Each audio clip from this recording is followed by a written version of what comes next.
GDS ನ fifth merit list result ಗೋಸ್ಕರ ಕಾಯೋರಿಗೆ ತುಂಬಾನೇ ದೊಡ್ಡ ಶಾಕ್ ಆಗಿದೆ ಅಂತಾನೆ ಹೇಳ್ಬೋದು. ಹೌದು, ಸೊ ನೋಡಿ, GDS ನವರು ಫೋರ್ತ್ ಮೆರಿಟ್ ಲಿಸ್ಟ್ ಆದ್ಮೇಲೆ ಫಿಫ್ತ್ ಮೆರಿಟ್ ಲಿಸ್ಟ್ ಅನ್ನ ಬಿಡಬೇಕಿತ್ತು.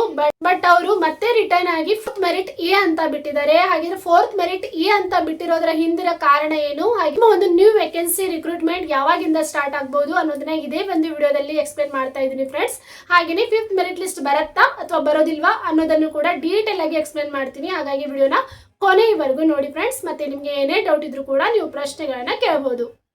ಎಲ್ಲರಿಗೂ welcome back to my channel. ನಾನು ಪೂಜಾ. ಸೊ ಫ್ರೆಂಡ್ಸ್, GDS ನ ರಿಕ್ರೂಟ್ಮೆಂಟ್ ನಲ್ಲಿ ಜನವರಿ ಶೆಡ್ಯೂಲ್ ನಡೀತಾ ಇತ್ತು. ಸೊ ಅದರಲ್ಲಿ 28,740 ಪೋಸ್ಟ್ ಗಳಿಗೆ ರಿಕ್ರೂಟ್ಮೆಂಟ್ ಆಗಿತ್ತು. ಅದರಲ್ಲಿ first merit list, second merit list, third ಮತ್ತೆ ಫೋರ್ತ್ ಮೆರಿಟ್ ಲಿಸ್ಟ್ ತನಕ ಕೂಡ GDS ನವರು ಮೆರಿಟ್ ಲಿಸ್ಟ್ ಗಳನ್ನ ಬಿಟ್ಟಿದ್ದಾರೆ.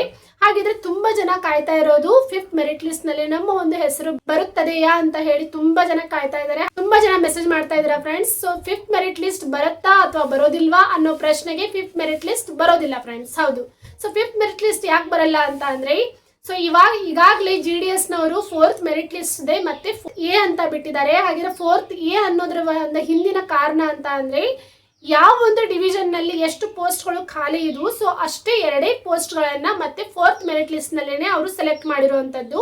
ಸೊ ಹಾಗಾಗಿನೇ ಹೇಳ್ತಾ ಇದ್ದೀನಿ, ಜನವರಿ ಶೆಡ್ಯೂಲ್ ನಲ್ಲಿ 1 to 4th merit list last ಆಗಿದೆ. ಸೊ ಫಿಫ್ತ್ ಮೆರಿಟ್ ಲಿಸ್ಟ್ ಬರೋದಿಲ್ಲ ಫ್ರೆಂಡ್ಸ್. ಸೊ ನೀವೆಲ್ಲ ಕಾಯ್ತಾ ಇದ್ರೆ ನೆಕ್ಸ್ಟ್ ವೇಕೆನ್ಸಿಗೋಸ್ಕರ ಕಾಯ್ತಾ ಇರಿ. ಸೊ ನೆಕ್ಸ್ಟ್ ವೇಕೆನ್ಸಿ ಇನ್ನೇನು ಜುಲೈ ಮತ್ತೆ ಆಗಸ್ಟ್ ನಲ್ಲಿನೇ ರಿಲೀಸ್ ಮಾಡ್ತಾರೆ. ಅಲ್ಲಿಯೂ ಕೂಡ ನಿಮ್ಗೆ ಹೆಚ್ಚಿನ ವೇಕೆನ್ಸಿಗಳು ಇರುವಂತಹ ಸಾಧ್ಯತೆ ಇದೆ. ಹಾಗಾಗಿನೇ ನಿಮ್ಮ ಡಾಕ್ಯುಮೆಂಟ್ ಗಳನ್ನ ಕರೆಕ್ಟ್ ಆಗಿ ಇಟ್ಕೊಳ್ಳಿ ಫ್ರೆಂಡ್ಸ್. ನೀವು ನೋಡಿರೋ ಹಾಗೆ ಇವಾಗ first merit list, second merit list, third merit list ಮತ್ತೆ ಫೋರ್ತ್ ಮೆರಿಟ್ ಲಿಸ್ಟ್ ನಲ್ಲಿಯೂ ಕೂಡ ತುಂಬಾ ಜನ ಸ್ಟೂಡೆಂಟ್ಸ್ ರಿಜೆಕ್ಟ್ ಆಗಿದ್ದಾರೆ. ಕಾರಣ ಒಂದೇ ಡಾಕ್ಯುಮೆಂಟ್ ವೆರಿಫಿಕೇಶನ್. ಯಾಕಂತಂದ್ರೆ GDS ನಲ್ಲಿ ಯಾವುದೇ ಪರೀಕ್ಷೆ ಇಲ್ಲ. ಹಾಗಾಗಿನೇ ಅವರು ಡಾಕ್ಯುಮೆಂಟ್ ವೆರಿಫಿಕೇಶನ್ ನಲ್ಲಿ ಸ್ವಲ್ಪ ಮಿಸ್ಟೇಕ್ ಆದ್ರೂ ಕೂಡ ಅವ್ರನ್ನ ರಿಜೆಕ್ಟ್ ಮಾಡುವಂತ ಚಾನ್ಸಸ್ ಇರುತ್ತೆ. ಸೊ ಹಾಗಾಗಿನೇ ಹೇಳ್ತಾ ಇದ್ದೀನಿ, ಯಾರೆಲ್ಲ 98% ಅನ್ನ ಹೊಂದಿದ್ರೆ, 99% ಅನ್ನ ಹೊಂದಿದ್ರಾ, ಸೊ ನೀವು GDS ನಲ್ಲಿ ಜಾಬ್ ಮಾಡಲೇಬೇಕು ಅನ್ಕೊಳ್ತಾ ಇದ್ದೀರಾ, ಸೊ ನೀವೆಲ್ಲರೂ ಕೂಡ ಇವಾಗಲೇ ನಿಮ್ಮ ಡಾಕ್ಯುಮೆಂಟ್ ಗಳನ್ನ ಕರೆಕ್ಟ್ ಆಗಿ ಇಟ್ಕೊಳ್ಳಿ. ಮತ್ತೆ ಯಾವೆಲ್ಲ ಇಂಪಾರ್ಟೆಂಟ್ ಡಾಕ್ಯುಮೆಂಟ್ ಗಳು ಅಂತ ಹೇಳ್ತಾ ಬಂದಿದ್ದೀನಿ. ಮತ್ತೆ ನೆಕ್ಸ್ಟ್ ಪ್ರೊಸೀಜರ್ ನಲ್ಲಿಯೂ ಕೂಡ ಅದೇ ಡಾಕ್ಯುಮೆಂಟ್ ಗಳು ನಡೆಯುತ್ತೆ ಫ್ರೆಂಡ್ಸ್. ಹಾಗಾಗಿನೇ ಯಾರು ಕೂಡ ವರಿ ಮಾಡ್ಕೊಳ್ಳಿಕ್ಕೆ ಹೋಗಬೇಡಿ. ಸೊ ನೀವು ಕೂಡ ಸೆಲೆಕ್ಟ್ ಆಗಬಹುದು, ಆದ್ರೆ ನಿಮ್ಮ ಡಾಕ್ಯುಮೆಂಟ್ ಗಳನ್ನ ಕರೆಕ್ಟ್ ಆಗಿ ಇಟ್ಕೊಳ್ಳಿ ಫ್ರೆಂಡ್ಸ್. ಹಾಗಿದ್ರೆ ಫೋರ್ತ್ ಮೆರಿಟ್ ಲಿಸ್ಟ್ ಏನಲ್ಲಿ ಯಾವ ಎಲ್ಲ ಡಿವಿಷನ್ ಗಳಿಗೆ ಮತ್ತೆ ಅವರು ರೀಕಾಲ್ ಅನ್ನ ಮಾಡಿದ್ರು ಅನ್ನೋದನ್ನ ಒಂದು ನನ್ನ ಸ್ಕ್ರೀನ್ ರೆಕಾರ್ಡರ್ ಮೂಲಕ ನಾನು ತಿಳಿಸ್ಕೊಡ್ತೀನಿ. ಸೊ ಸ್ಕ್ರೀನ್ ರೆಕಾರ್ಡರ್ ಅನ್ನ ಇವಾಗ ಆನ್ ಮಾಡೋಣ ಫ್ರೆಂಡ್ಸ್. ಇಲ್ಲಿ ಗೂಗಲ್ ನಲ್ಲಿ ಹೋಗಿ GDS ಅಂತ ಸರ್ಚ್ ಮಾಡಿ, ಓಕೆನಾ. ಸೊ ನೀವು ಯಾವ ಒಂದು ಅಪ್ಲಿಕೇಶನ್ನಲ್ಲಿ ನಿಮ್ಮ ರಿಸಲ್ಟನ್ನು ನೋಡಿದ್ದೀರಾ, ಸೊ ಅದೇ ಒಂದು ಅಪ್ಲಿಕೇಶನ್ನಲ್ಲಿ ನೀವು ಸರ್ಚ್ ಮಾಡಬೇಕು. ಸೊ GDS ಅಂತ ಸರ್ಚ್ ಮಾಡಿ, ಇಲ್ಲಿ ನೋಡಿ India post GDS online recruitment official portal ಅಂತ ಇದೆ ಅಲ್ವಾ. ಸೊ ಇಲ್ಲಿ ಕ್ಲಿಕ್ ಮಾಡಿ. ಸೊ ಇಲ್ಲಿ ಕೆಳಗಡೆ ನೋಡಿ, ಇಲ್ಲಿ short listed candidate schedule 1 January 2026 ಅಂತ ಇದೆ, ಓಕೆನಾ. ಅಂತ ಅಂದರೆ ನಿಮ್ಮ ಒಂದು 28,740 ಪೋಸ್ಟ್ಗಳಿಗೆ ಏನು ರಿಕ್ರೂಟ್ಮೆಂಟ್ ಆಗಿತ್ತು, ಸೊ ಅದರ ಒಂದು ಶೆಡ್ಯೂಲ್ ಬಂದುಬಿಟ್ಟು ಜನವರಿ ಶೆಡ್ಯೂಲ್ ಆಗಿದೆ. ಸೊ ಇಲ್ಲಿ ಕ್ಲಿಕ್ ಮಾಡಿ. ಅದಾದ ನಂತರ ಇಲ್ಲಿ ಕರ್ನಾಟಕ ಅಂತ ಇದೆ. ಸೊ ಇಲ್ಲಿ ಸೆಲೆಕ್ಟ್ ಮಾಡಿ.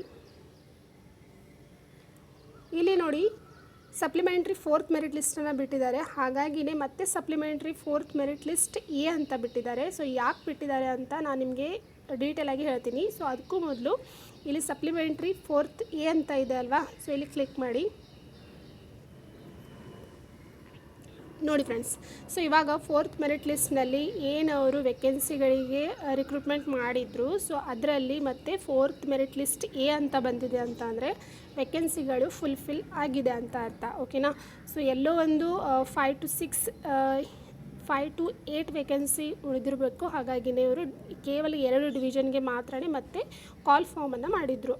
ಸೊ ನೋಡಿ, ಇವರು ಮತ್ತೆ ಒಂದು ಮೆರಿಟ್ ಲಿಸ್ಟನ್ನು ಬಿಟ್ಟಿದ್ರು, ಫೋರ್ತ್ ಮೆರಿಟ್ ಲಿಸ್ಟ್ ಎ ಅಂತ ಹೇಳಿ. ಸೊ ಬಾಗಲಕೋಟೆ ಡಿಸ್ಟಿಕ್ ಹಾಗೆಯೇ ದಾವಣಗೆರೆ ಡಿಸ್ಟಿಕ್ಗಳಿಗೆ ಅಷ್ಟೇ ಇಲ್ಲಿ ವೇಕೆನ್ಸಿ ಇತ್ತು. ಸೊ 8 ವೇಕೆನ್ಸಿ ಇದೆ, ಅದು ಕೂಡ 98% ಯಾರು ತೊಗೊಂಡಿದ್ದಾರೆ ಅವರೇ ಸೆಲೆಕ್ಟ್ ಆಗಿರುವಂಥದ್ದು. ಹಾಗೆಯೇ PWDಯಿಂದ 1 ಆಗಿದೆ ಮತ್ತು URದಿಂದ ಕೇವಲ 1 ಆಗಿದೆ ಫ್ರೆಂಡ್ಸ್. ಸೊ ಇದ್ರ ಮೇಲೆ ನಿಮಗೆ ಗೊತ್ತಾಗುತ್ತೆ ಫಿಫ್ತ್ ಮೆರಿಟ್ ಲಿಸ್ಟ್ ಅನ್ನೋದು GDSದು ಬರೋದಿಲ್ಲ. ಸೊ ಕೇವಲ ಫೋರ್ತ್ ಮೆರಿಟ್ ಲಿಸ್ಟ್ಗೆ ಇವಾಗ ಕ್ಲೋಸ್ ಆಗಿದೆ. ಇನ್ನೇನು ನಿಮ್ಮ ಒಂದು ಶೆಡ್ಯೂಲ್ ಅನ್ನೋದು ನಿಮ್ಮ ಒಂದು ನ್ಯೂ ರಿಕ್ರೂಟ್ಮೆಂಟ್ ಶೆಡ್ಯೂಲ್ ಅನ್ನೋದು ಕೇವಲ ಜುಲೈನಲ್ಲಿ ಅಥವಾ ಆಗಸ್ಟ್ನಲ್ಲಿ ಕನ್ಫರ್ಮ್ ಆಗಿ ಬರುತ್ತೆ ಫ್ರೆಂಡ್ಸ್. ಸೊ ಹಾಗಾಗಿನೇ ಎಲ್ಲರೂ ಕೂಡ ನಿಮ್ಮ ಡಾಕ್ಯುಮೆಂಟ್ಗಳನ್ನು ರೆಡಿ ಮಾಡಿ ಇಟ್ಕೊಳ್ಳಿ. ಮತ್ತು ಈ ಒಂದು ವಿಡಿಯೋದಲ್ಲಿ ಏನೇ ಡೌಟ್ ಇದ್ರೂ ಕೂಡ ನೀವು ಪ್ರಶ್ನೆಗಳನ್ನ ಕೇಳ್ಬೋದು.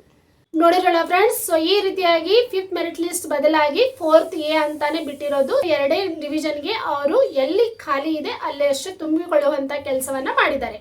ಸೊ ಮುಂದಿನ ರಿಕ್ರೂಟ್ಮೆಂಟ್ ಅನ್ನೋದು ಇವಾಗ ಜುಲೈನಲ್ಲಿನೇ ಬರ್ಬೋದು, ಇಲ್ಲ ಅಂತ ಅಂದ್ರೆ ನೆಕ್ಸ್ಟ್ ಆಗಸ್ಟ್ ನಲ್ಲಿ ಆದ್ರೂ ಬಂದೇ ಬರುತ್ತೆ ಫ್ರೆಂಡ್ಸ್. ಸೊ ಒಂದ್ ಸಾರಿ GDS ನ ಎಲ್ಲ ಪ್ರೊಸೀಜರ್ ಮುಗಿದ ಮೇಲೆ ಅವರು ಮತ್ತೆ ರಿಕ್ರೂಟ್ಮೆಂಟ್ ಕಾಲ್ ಅನ್ನ ಮಾಡ್ತಾರೆ. ಸೊ ಅವಾಗ ನೀವು ಅಪ್ಲಿಕೇಶನ್ ಅನ್ನ ಸಲ್ಲಿಸಬಹುದು ಫ್ರೆಂಡ್ಸ್. ಹಾಗಿದ್ರೆ ಈ ಒಂದು ವಿಡಿಯೋ ನಿಮಗೆ ಹೇಗೆ ಅನ್ಸಿದೆ ಅಂತ ಕಮೆಂಟ್ ಬಾಕ್ಸ್ ನಲ್ಲಿ ತಿಳಿಸಿ. ಮತ್ತೆ ಮುಂದೆ GDS ನ ಅಪ್ಡೇಟ್ಗಳು ಇದೇ ಒಂದು ಚಾನೆಲ್ ನಲ್ಲಿ ನಿಮಗೆ ನೋಡ್ಲಿಕ್ಕೆ ಸಿಗತ್ತೆ ಅಂತ ಹೇಳ್ತಾ ಮುಂದೆ ಸಿಗೋಣ. ಅಲ್ಲಿವರೆಗೂ ಬಾಯ್.